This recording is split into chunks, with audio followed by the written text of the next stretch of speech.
Hello, everyone. Welcome to Season 5 of Dial the Gate, the Stargate Oral History Project. My name is David Reed. I appreciate you being here with me. This is episode 301. And joining me to open up my brand new season is someone I've been wanting to have on for a while now, Vanessa Angel, Anise, and Freya, the Tok'ra in Stargate SG-1. Vanessa, thank you for joining me for this episode. I really appreciate you being here. It's a privilege to have you.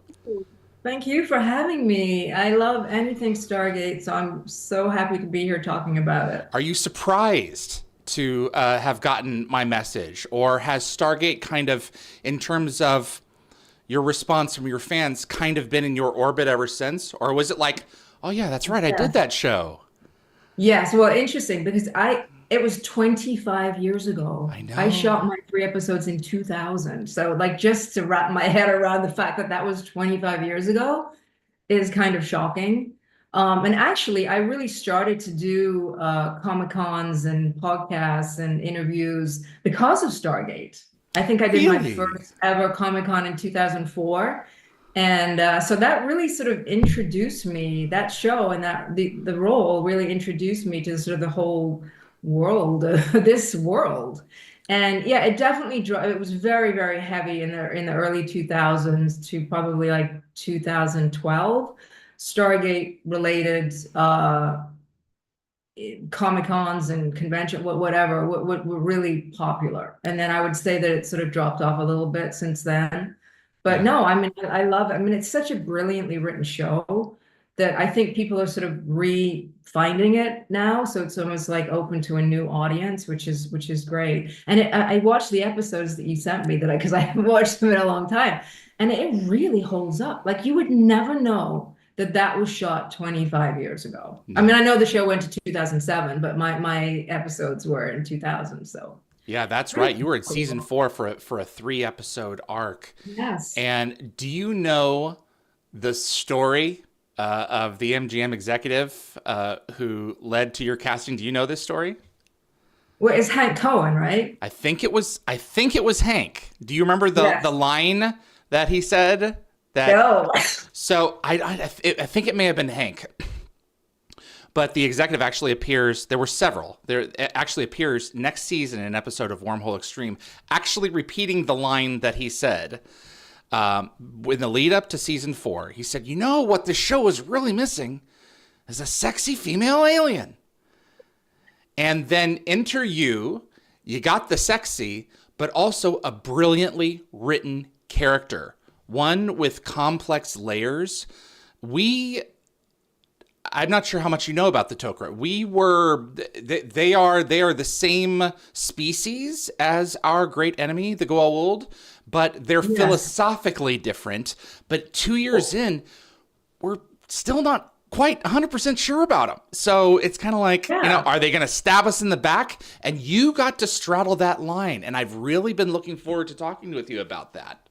Well, the O'Neill never really trusted No. me. Like they never. There was always like an element that they don't quite trust the Tok'ra. And I mean, I know that like the Tok'ra were born from Egeria, right? That's I think right. that's right, You Egeria. got it And right. so yeah, and so they were, I mean, they're all about the resistance to the, system lords, which I mean, it's so fascinating to me that, not that I want to get political, Yeah. but like how you can relate 25 years later to, I mean, it's not just in fictional worlds, right? I mean, it's this like whole sort of dealing with oppression. And so, I mean, in that regard, I almost wish I had the experience that I have now and the wisdom I've accrued over the last 25 years and played her today. I mean, I know the show's not running now, but it would have been very interesting to bring my perspective I, today. I'm curious. Because I mean, What the interesting thing about the Toker is I think that it was so well written that you almost didn't have to do that much. I know that sounds crazy, but like if a character, the words almost made the role. Like a lot of times as an actress, you have to kind of bring, like sort of fill out the role and like make it your own, or there's like sort of guideline within the script. But I think with Stargate, it was so well written and so detailed that it's almost like the words helped you give the performance. Which is Which, really interesting coming from the perspective of a scientist who yes, you're in a sci-fi series, you're saying things that, you have to intuit yes, that the character understands, but you don't necessarily have full grasp of yourself. You're just like, okay, this must lead to this, and I have to make it sound convincing. So it wasn't exactly. it wasn't that hard to wrap your brain around it.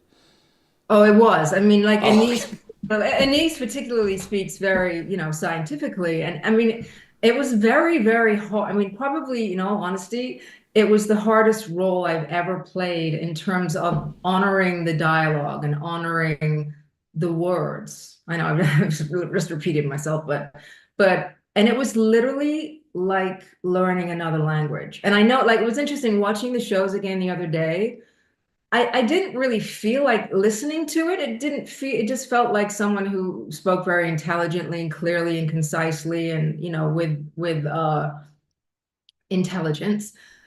But it was much harder to learn it than it came across. It's like I remember like we shot up in Vancouver and I had to spend like the entire weekends just learning the dialogue almost like rote so that it became like second nature, so it didn't sound like I was grasping for words. And also the going in and out of Freya and Anise was another aspect that made it a little bit more complex because I had to sort of even though obviously the Anise voice is in post-production is enhanced.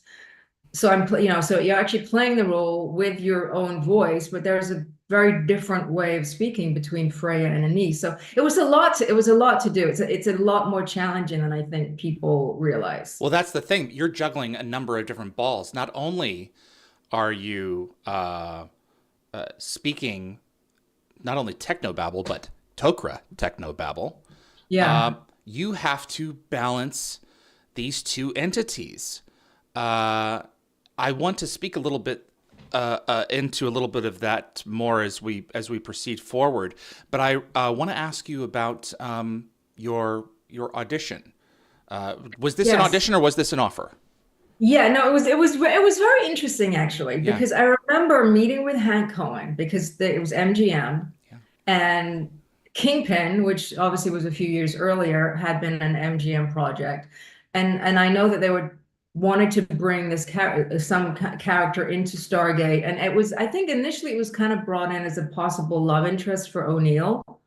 And actually I noticed that in Divide and Conquer, there was a scene where Anise was speaking with Daniel, and there was almost like a romantic connection there. So there was like Freya was interested in O'Neill, and sorry, Anise was interested The in snake like Daniel. I remember that. yes, the snake The like snake likes Daniel. you. But they didn't really take it anywhere. I mean, basically, I was like turned down by O'Neill. But no, and sorry, to go back to your question. So I know that they were interested in me. Like MGM was interested in me because of Kingpin. So I met with Hank Cohen and he explained what they wanted to do, bring this character in. And I did actually have to do an audition. I didn't think I had to initially, but I did. And I think it's because the dialogue and the specifics of the character, they need to see it because they need to know that you can handle that. You can't take a chance on something like that, No. especially it you know who you want and then it's like, okay, let's just make sure and then let's Yeah, move forward. can they execute it? Because Yeah. it is different. Like, if you haven't done sci-fi before, it is a different kind of thing. And so, I do understand why they have me audition. But the whole thing initially I thought was an offer, but then they sort of turned it into a different thing. But to be honest with you, between you and me, I don't think they liked me very much. I don't think they liked me because my character was supposed to come on for the following season and do 9 episodes. And then I ended up, not to get too personal, but I ended up getting pregnant and I had my daughter. in 2001, early 2001. So I wouldn't have really been able to continue doing the show because of, obviously being pregnant, and that wouldn't have been a good storyline for a Tok'ra. And the skimpy outfits, that would have been very sort of difficult to Well, work that into do it continuing. So I don't really know what the reason was exactly, but I remember being very disappointed because it was supposed to be 3 episodes and then not, and then 6 episodes in the following episode that never happened. so, So okay, so you say 3 episodes, which we had, and then six yeah, episodes and a following episode that never happened? that was the contract. It was to do 9 episodes, 3 episodes, and then in that season, and then 6 episodes in the following season, And and then that never happened. and I then see. possibly more. So Okay, it was so you kind of signed like up before frame one for 9 shows. yes, I yes, did not know that. And yeah, Vanessa, I will tell you right here, I've had a number of frank conversations with all members of production over the years in private. And really. all I can say from my perspective is no one has ever said anything again about you or your performance at all. And I have had Oh, many of those kinds of conversations. So from okay. my perspective, I mean, can I know for sure? No, but I don't think so. We loved you. I can tell you that right now. The fans sure Thank did. you. You know, I mean, Thank you. this was an intelligent, attractive woman who was a strong counterbalance to all of the members of our team as a pseudo kind of adversary. Yeah. And you had to play that on a knife edge, I would think, to make sure not to come off as Unlikable. uh, that wasn't what I was going for, but I suppose, but Yeah. also more like threatening. You know, Yeah. do we want to still be dealing with these people? So I Yeah. did I mean, not know about the episode count. So that's interesting. yeah. I mean, there's definitely, I mean, it really created some of the tension and the potential challenge. Like you never really sort of knew which direction it was going to go.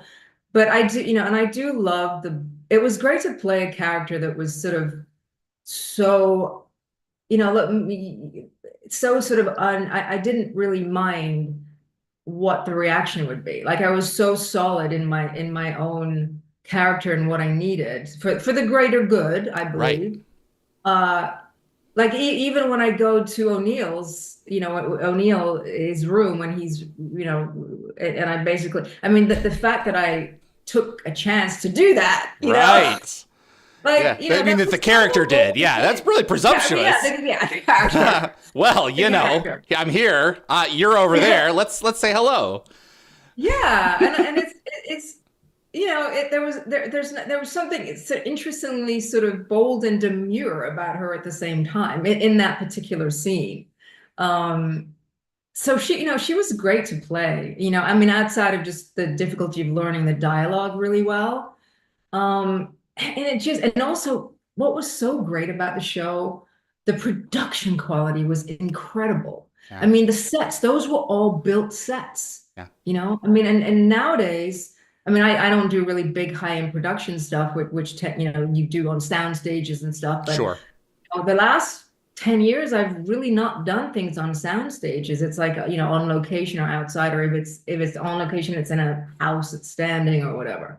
And there's something about walking onto a sound stage with these incredibly elaborate sets, and the costumes were beautiful. I mean, they were so beautifully made, and you just don't see that today. I mean, I don't see that. I mean, maybe it's Yeah. going on, and I'm sure that there are a lot of productions that have really high-end everything, but like I haven't been a part of those for a But long this time. was this This is was just a big part of a big yes. example of something great in your career Yes. that was well So made. as an actor, when you walk onto a set in your costume, in your beautifully crafted costumes, in this incredible set with wonderful actors who are all, giving 100%, it just is an experience that you don't have every time. And I really feel so grateful that I got to experience that, really.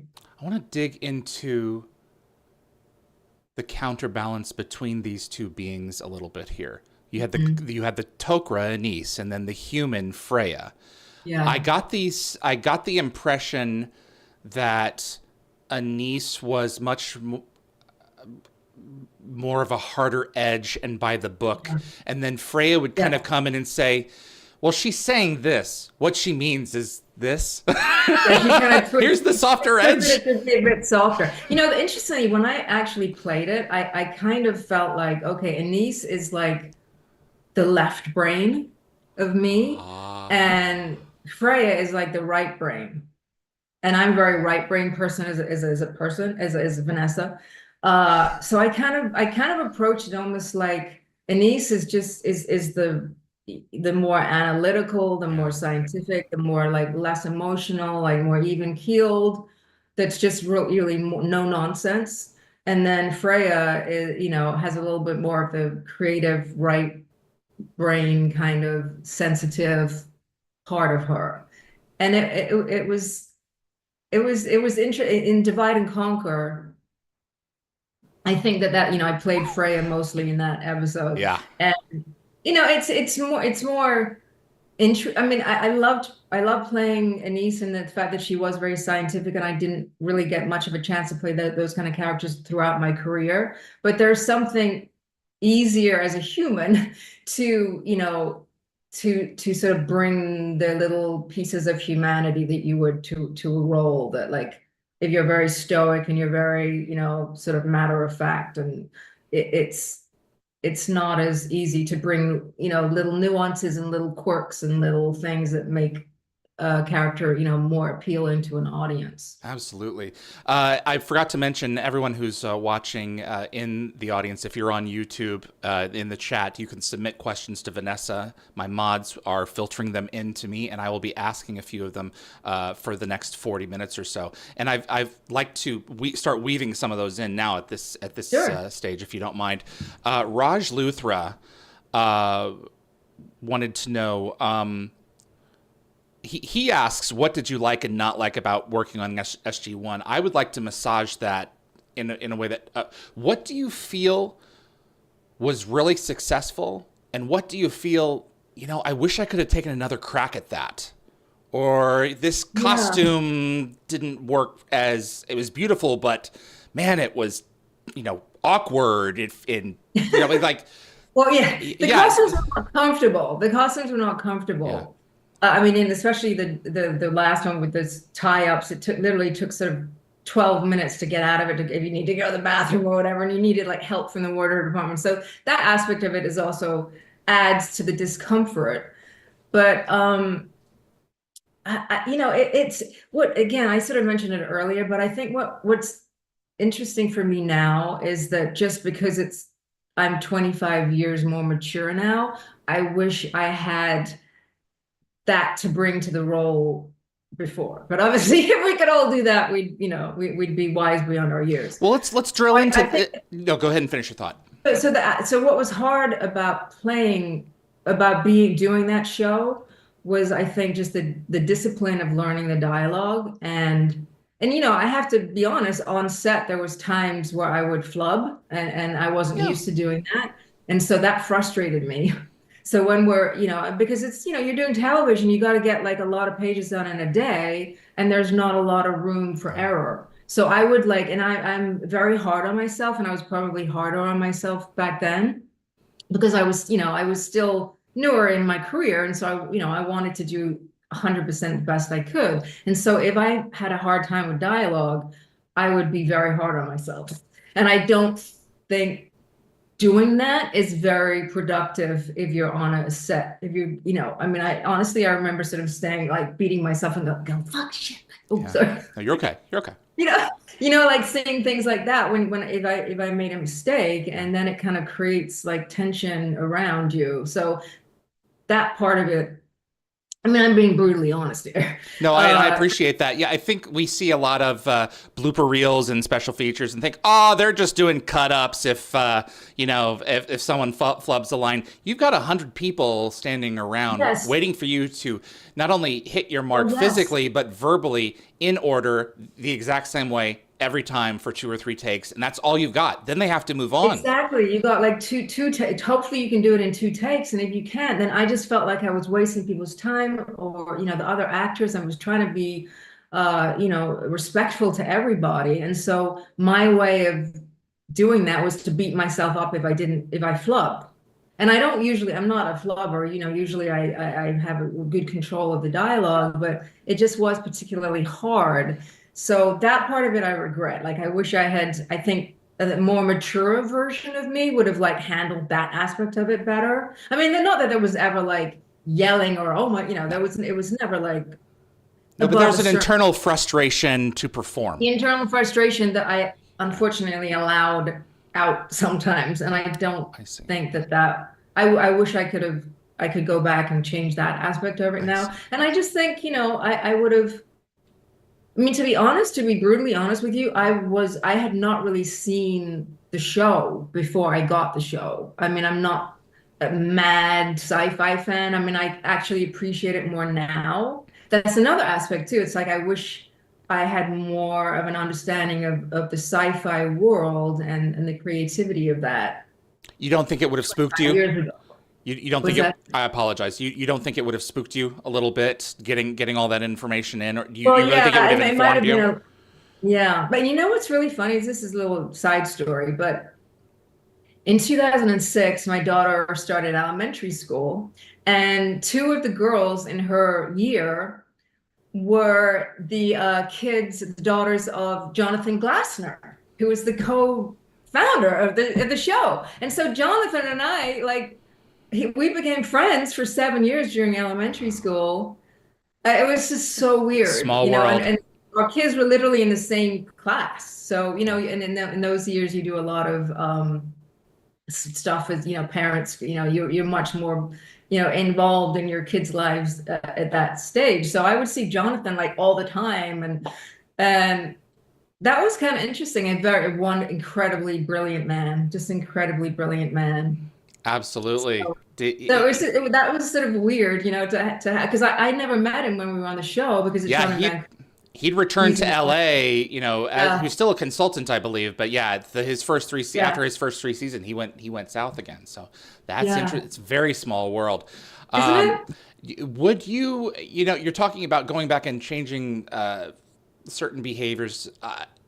I'm curious to know if, reflecting on your career since, with your collection of knowledge that you have now and expertise in the craft, if you would have approached today those 2 characters slightly differently than you did then, and what kinds of changes might you have made? Or do you think that still really stands up? Like, your approach to how the characters flowed with one another. Yeah, I mean, that's an excellent question. I'm not really sure. I mean, I think looking at the shows, watching them again earlier this week, I mean, I think they really hold up. Like, I actually, it was like better than I remember, if that makes sense, in terms of what I brought to the show. But I think maybe I wish that I had understood a little bit more of the detail of the folklore, if that's what you call it, like, of the show. Like, I don't, I mean, I knew the gold and the Apophis and the Jaffa. I mean, I knew, but like, now I feel like I would be better at really understanding the nuances and all the details and how everything is connected better. It sounds like you're a little bit of a fan. Yes, exactly. But I think, when back in those days, it's also like a job, and you're like, you don't, I think when you're younger, you don't fully appreciate what you have. You're always, you're always kind of like trying to get the next best thing, and you're always kind of trying to get ahead in a way, or get something that you think is going to get you more traction or more, and you get caught up in that when you're in your 20s and early 30s. And I think that happened to me a lot. And now I have so much appreciation. Like, if I'm on a set, I don't care what it is. It can be like a set with Christopher Nolan, or a set with some newcomer director who's never done anything.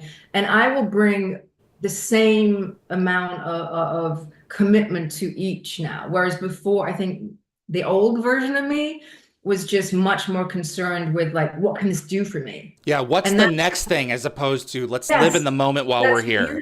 yes, yes. So I Yeah. think that that comes with maturity and age Yeah. and wisdom. And so all those things I think would have, affected the roles I play, all of the roles I played in a Oh, way. I want to go through each of the episodes a little bit here. You were introduced in an episode that was notorious for a particular reason, and I'm curious to see if you watched anyone freak out over this. Upgrades Oh, is your purse appearance, and yes, you come in with the Atonique armbands, yes. which never worked apparently, and poor Kenny Gibbs, was the property master was struggling to make these things worth. Did you witness any of this? Yes, there was problems with the getting them on and off was an issue. But the work that they did, the detail of everything, but the costumes, the props, the sets is again were just so beautifully done. But obviously there's going to be a little snafu here and there. But I do remember sometimes that kind of technical stuff can hold back production a little bit time wise, and then you're sort of rushed to make the day. And Right. the technical side of making television, particularly because you're doing so many pages a day, is really challenging. It's really challenging. Do you recall Rick throwing you any curveballs? He is notorious for being spontaneous, and Yes. you have a straight line that you have to go down with the dialogue. Tell me if anything comes to mind. Oh my God. But Christopher Judge is worse. Even in your off camera, he would be trying to crack you up like all the time. And I'm desperately trying to remember my dialogue, which is very specific. And then you go Christopher Judge on the other side of camera, like doing like funny faces and that meant that the scene in the episodes, oh my God, Crossroads, Yeah, where with we're Shanak. bringing Shanak on the stretcher and I'm walking. It's a very somber moment, right? And Teal meets us. And I remember that trying to shoot that scene was so hard because he was just on a roll that day and like making us all like crack up. And we're in this completely serious situation where, this great love of his is like almost, dead. This is And not the time. This is yeah, it's somber. not the time. Stop Please stop screwing this cracking up. up. And Rick is also very fun like that. But just you know what? What was so great about him?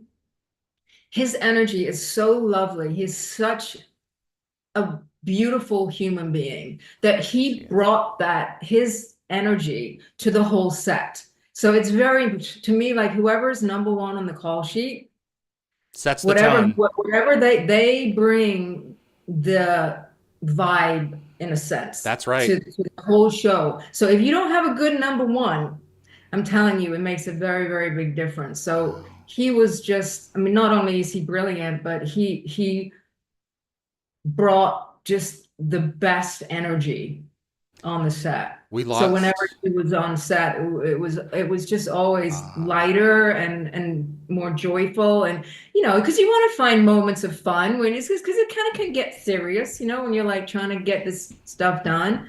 And he's just such a light-hearted person when is necessary, like not that he doesn't take his work seriously, but like he's just a joy. He's just a joy. So that makes a big difference. Him and Michael Greenberg set a tone on the set that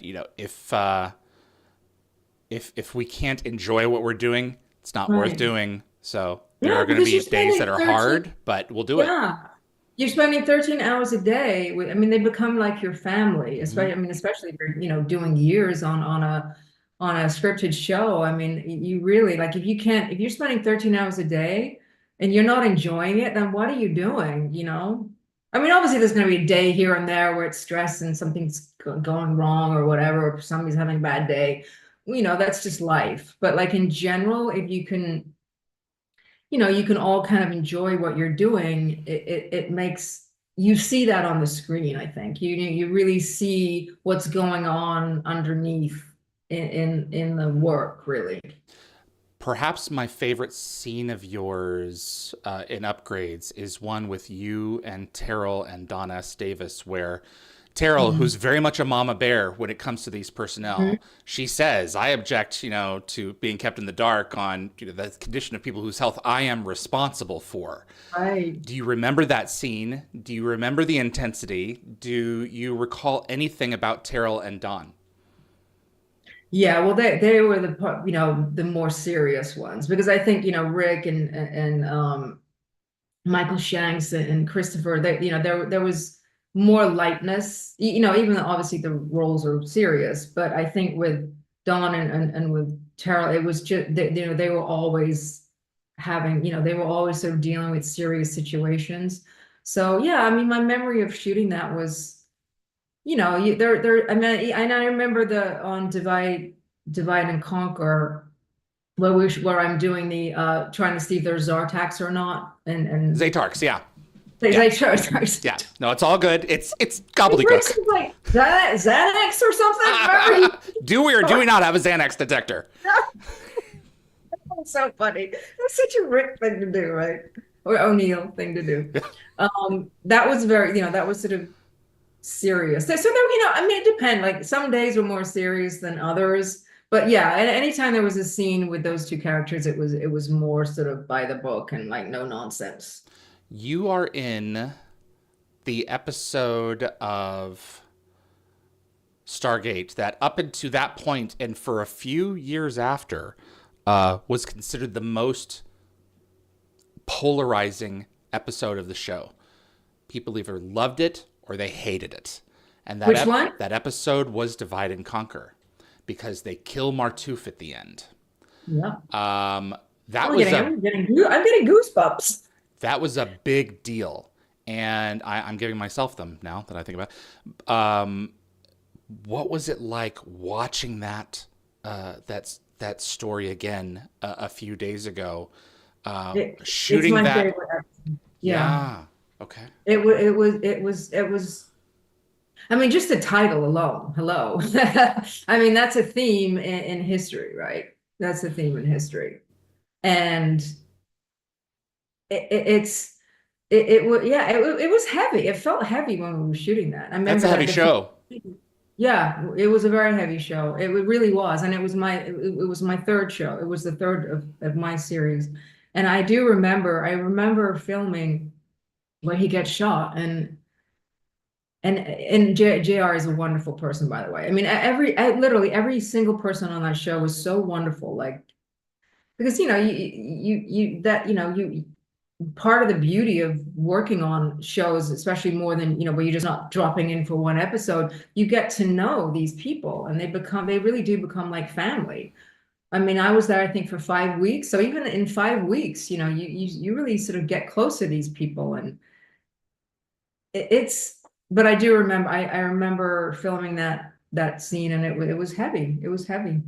Even the earlier parts of the episode where I think it was Lieutenant, um, they're they're probing her mind to see if this thing is in there, and she just snaps and goes berserk. And I remember watching this like, what the hell is going on?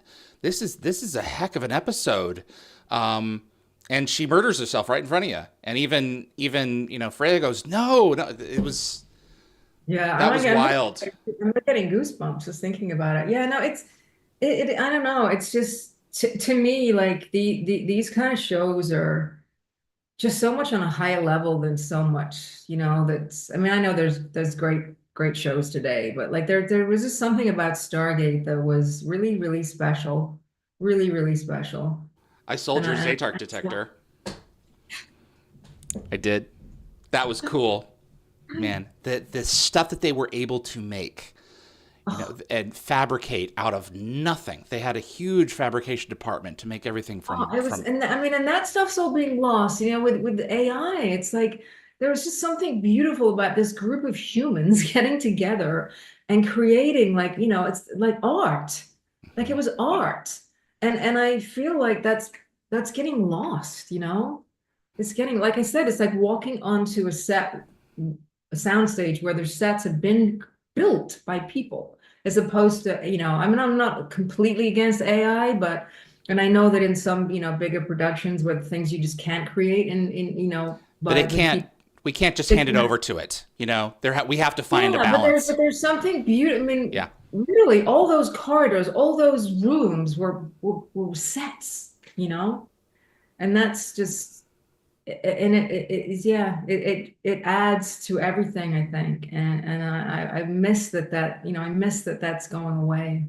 I really More and do. more. The volume is extraordinary technology, and you can definitely, you know, get like more bang for your buck on the screen. But on the other hand, at what cost? You know, there's Yeah. less for you to interact with and less for you to disappear into to find the Yeah. character better. So Exactly. I mean, I did not to go off topic, yeah, but well, I am going off topic. But I did a show in the mid '90s, which was a very heavily special effects show called Weird Science, and we shot that at sound stages at Universal, and those were all sets, and we did a lot of green screen, and that was sort of the beginning of. And I don't, you know, it was very hard to do scenes on a backdrop where you know, you don't, you know, on a green screen. It's just very different. Like it's just when you're actually like working with you know, real things, even if there's sets that have been built, it just it creates much more of an environment and an atmosphere where you just step into the fantasy of it so much more easily. absolutely. Let's get to some other fan questions. You spoke about how some of the costumes were uncomfortable at times, harder to get in and out of. Yeah. Alan Skolick wanted to know, in terms of like the costuming choices, did you Mhm. ever feel they were a bit more revealing than you'd anticipated, or was it right on the money? Did you feel like $1 million in them? Yeah, you know, I remember flying into Vancouver and literally I was driven from the airport straight to wardrobe. To And Christina then, McQuarrie. yeah. So, and I remember the first episode was upgrades, and it was that sort of burgundy colored leathery kind of thing. And um I loved them. I thought they were I mean, beautifully made. I mean, just beautifully made. I mean, yeah, they were sort of like, you know, it showed my it was definitely enhanced my voluptuousness. Your Uh, ladies. but no, I mean I mean that they made me the clothes made me feel like Anise Yeah. and Freya. Like, you know, costumes are one for actors are one of the most important aspects because even like just the shoes you wear, even if you don't see the shoes, it does um help create the character, you know? Affects how you walk. Yeah, Yeah. exactly. I mean, Wow. I meant the fitting for the divide and conquer was, you know, the pants, and I knew that was going to be a problem because it literally took somebody to help me untie them, and so that was a little bit problematic. Was like if I had to a bathroom break, but I thought they were beautiful. I wish I had them. Like I would be sitting here in my Tok'ra outfit if I could. I'm like, talk about Halloween costume for the next like 25 years. No, absolutely. Dan Ben wanted to know, were you surprised at how, or do you remember reacting to anything that was added in post-production when you finally got to watch the episode for the first time? Uh, Yeah, the first time I heard Anis's voice, it was like, oh, that's weird. But it's not actually watching it again. It wasn't quite as you still kind of heard a little bit. You know, it wasn't like too kind of out there where you didn't like relate to you know what I mean. It was kind of yeah. That was one of the things that was a little shocking initially. would you ever think, that some of your performance had been gotten lost in the flange effect? Like, I Yeah, don't feel like all of what I tried to deliver is coming all the way through now that I'm underneath this computer stuff.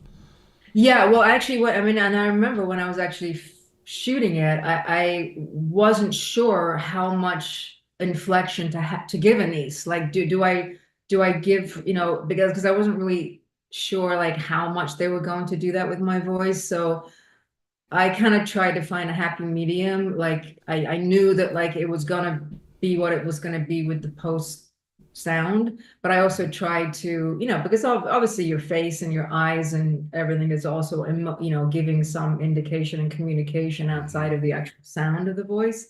So I just try to keep her no nonsense, by the book, like not even keeled, like I said, it's more sort of left brain type.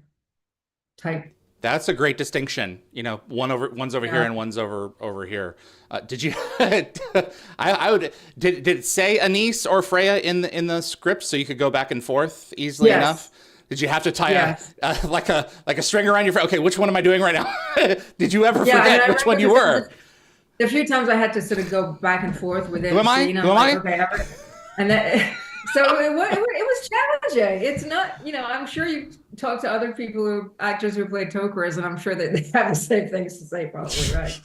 Uh, So William Aarons, had that next season story arc occurred, um, and Seth Vega also asked this as well, like, what would you have liked to have seen? So you had the front three, and then the back six are coming later. What would you have thought? If I get a chance to come back and play with this group of absolutely uncontrollable children, this would be kind of cool. Well, I thought it would be interesting just because it's slightly more emotional content for Freya to really start developing some kind of relationship with O'Neill, Yeah. and Anise with Daniel. I think that Oh, could have been wouldn't kind that have of, been like, interesting? yeah.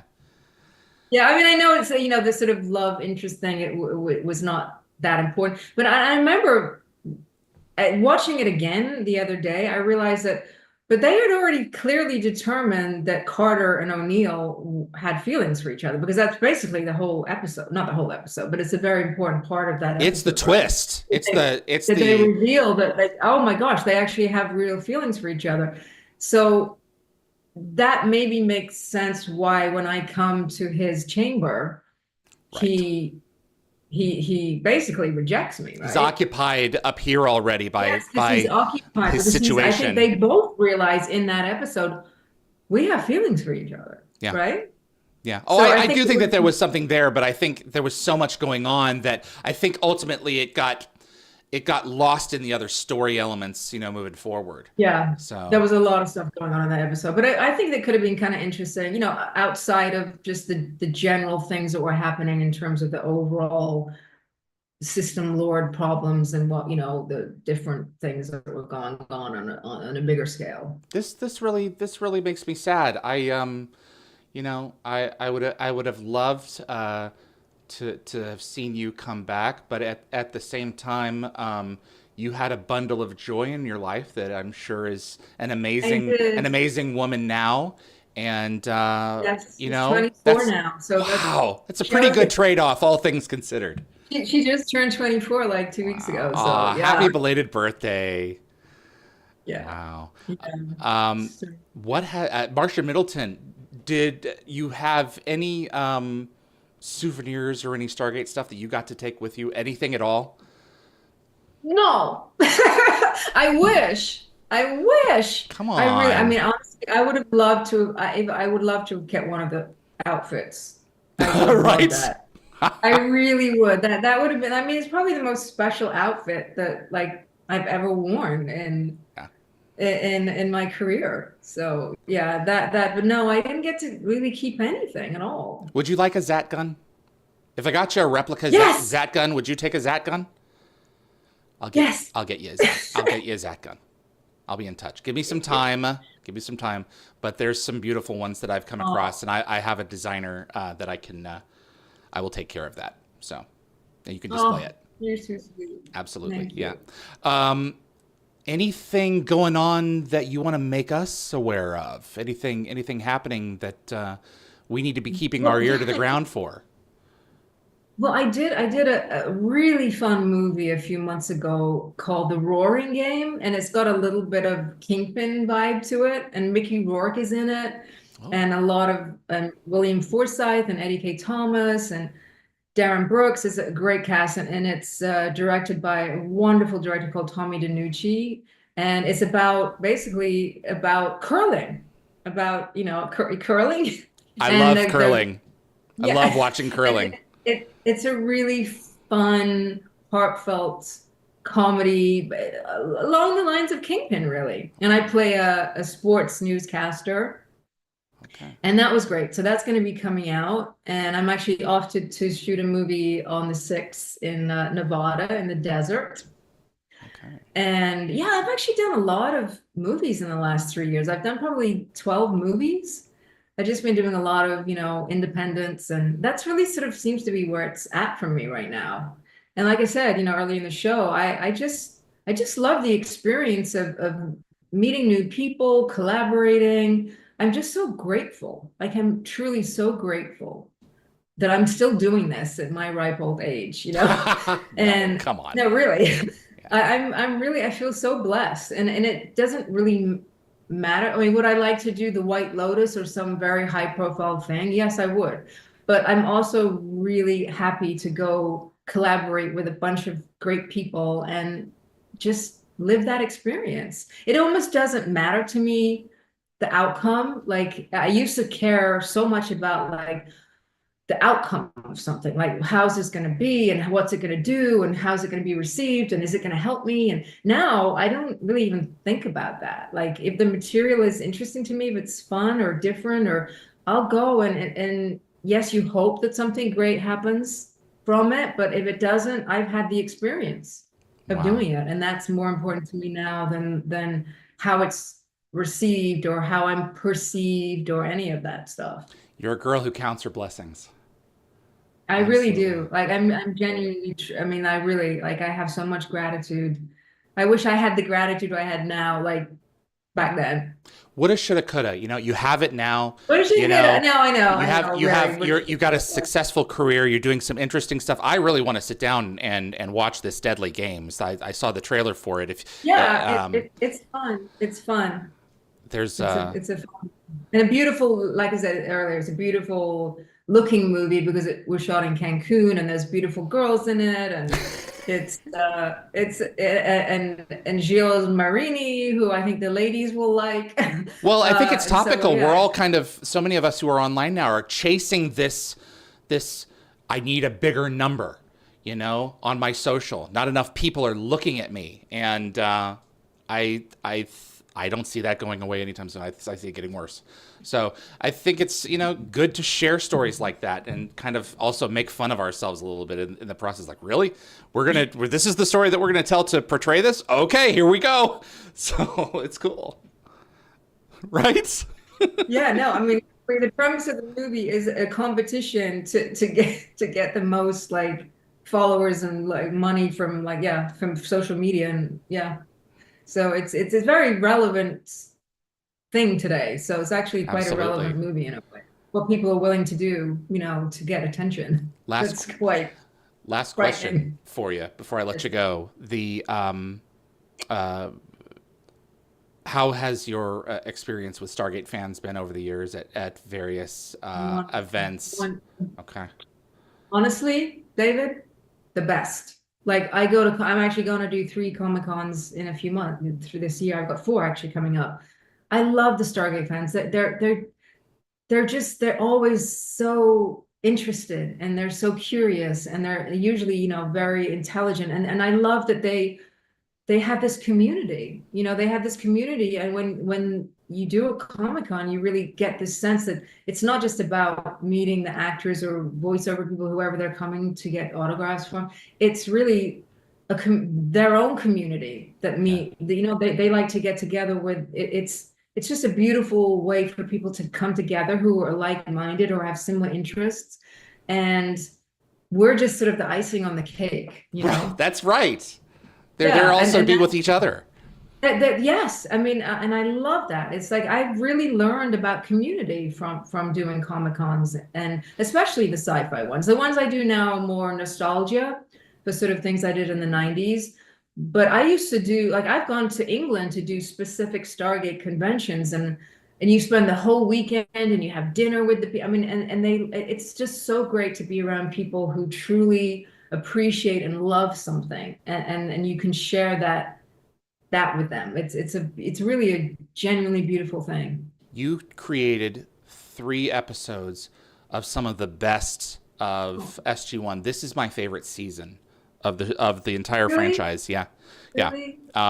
And it's a great testament to the work that one can watch the episodes for entertainment and enjoy it, and then we can also go and sit back and go, how does that make me feel? What do I think about those situations, and what do I think about the thoughts that are being presented? And it's quite a cool legacy to be a part of. And I It really appreciate is. you coming on to share Oh, some memories from those thank you. weeks. Well, I really enjoyed talking with you. It's lovely to talk Stargate. It really is always and anytime. Like I love it. I love it. Well, I appreciate you helping to open up my season, and thank you for everything. So I Thank you so much. thank you Thank for you. taking the time. I'm going to go ahead and wrap up the show now on this end, Okay, but that's good. you be well. Thank you. Thank you, Thank David. you, I appreciate Vanessa. Bye bye. it. Vanessa Angel, everyone, Anise, and Freya in Stargate SG-1. Really appreciate you tuning in. We're just getting started. We've got a number of episodes that are going to be heading your way over the course of the next few weeks. We're going to keep you really busy. My tremendous thanks to Matt, Eagle SG Wilson, Nick Sketcher, Samuel Cockings, and David Jarecki. They were responsible for the opening titles today of the Hatak flying through the scene. I've wanted a Gould mothership for years now, and now we have one for a part of the collection in the opening titles. My producer, Linda Gabber Fury, my moderating team, Anthony, Jeremy, Marcia, Summer, Tracy, Raj, Lockwatcher, and Kevin. Please welcome Raj, Lockwatcher, and Kevin to the team of mods. These are the folks who allow me to bring you guys this content without missing a beat, and connecting you to the artists who have made these shows. Frederick Marcoux at Concepts Web. He's our web developer over at dialthegate.com. That's all that I believe that I've got for you here. We have Colonel Pierce himself, Rob Lee, coming up to join us at the top of the next hour. So I'm going to get the episode ready to go here.